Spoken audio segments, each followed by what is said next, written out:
berkantor di KN 17 Agustus 2028, betul Pak? Ya, itu Pak Menteri PU yang menyampaikan, mungkin perintah beliau. Waktu beliau merintah saya, waktu mau menunjuk memang diharapkan tahun 2028 bisa di sana. Tapi sekarang udah udah lebih dijelaskan oleh Menteri PU.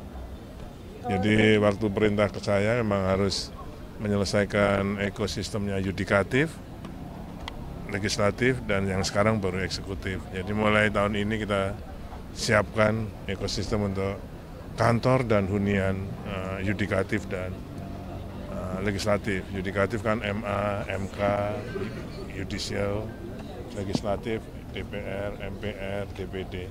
Kalau ASN sendiri nanti pastinya bulan apa Pak? Menurut Menteri Pan-RB yang sekarang sedang kita siapkan, sedang kita hitung semua, itu mulai April. Karena sebenarnya Januari, tapi kan Maret Lebaran, ada Lebaran, jadi mungkin dihitung itu. Kalau yang yudikatif dan legislatif baru akan dimulai 2025 ini. Kalau yang yudikatif dan legislatif targetnya kapan selesainya? Ya kalau dimulai dari 25 ini paling 27 selesai. Berarti karena ingin mengincar menjadi ibu kota politik pada 2028 ini, yang ingin diselesaikan memang yang tidaknya karena ini apa? Prof. Amin. Ya. Apa?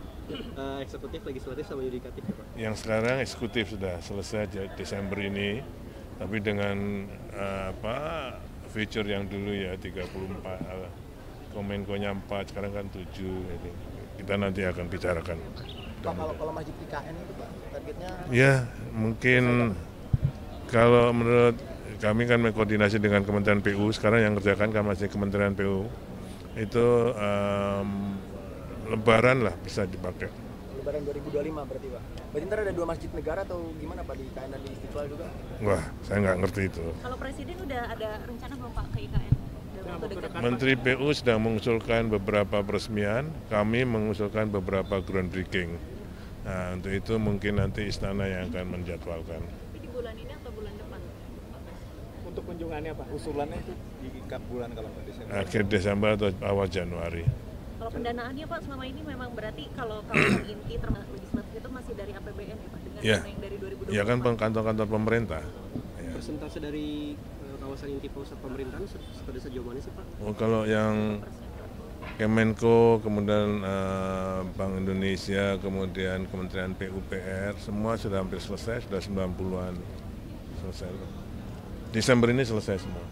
Furniture sudah mulai masuk. Oke?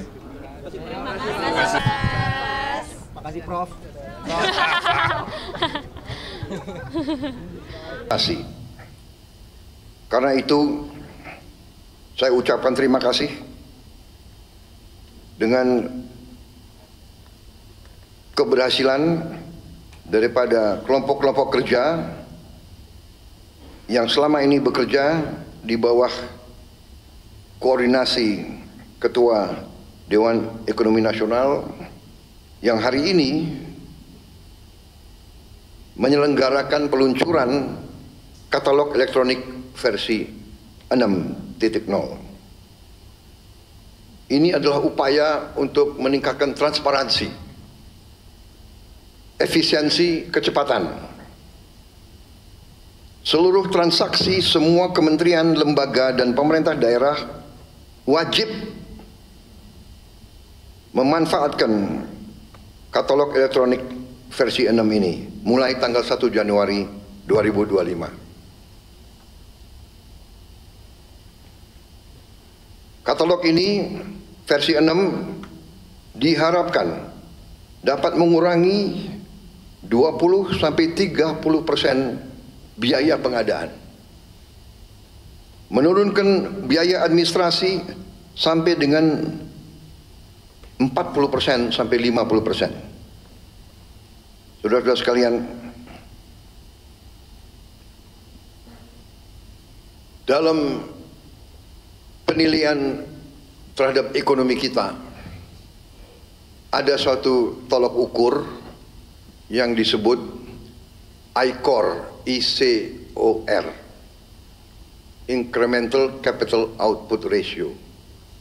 ICOR kita dinilai angkanya 6. ICOR beberapa tetangga kita, ICOR-nya 4 atau 5. Artinya kita dinilai lebih tidak efisien dari beberapa ekonomi tetangga kita. Bahkan tidak efisiennya itu dinilai 30%.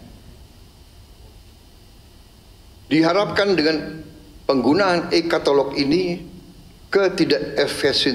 efisiensi ini dapat kita kurangi. Karena itu saya ucapkan terima kasih sekali lagi kepada semua unsur. Marilah kita wujudkan pemerintah yang bersih melalui semua upaya. Antara lain dengan pengelolaan manajemen yang baik, leadership yang baik dari semua unsur, dan penggunaan teknologi.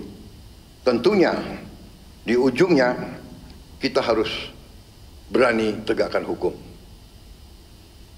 Demikian saudara-saudara sekalian, hal-hal yang ingin saya sampaikan setelah saya pelajari angka-angka, setelah saya mengadakan pertemuan dengan para menteri,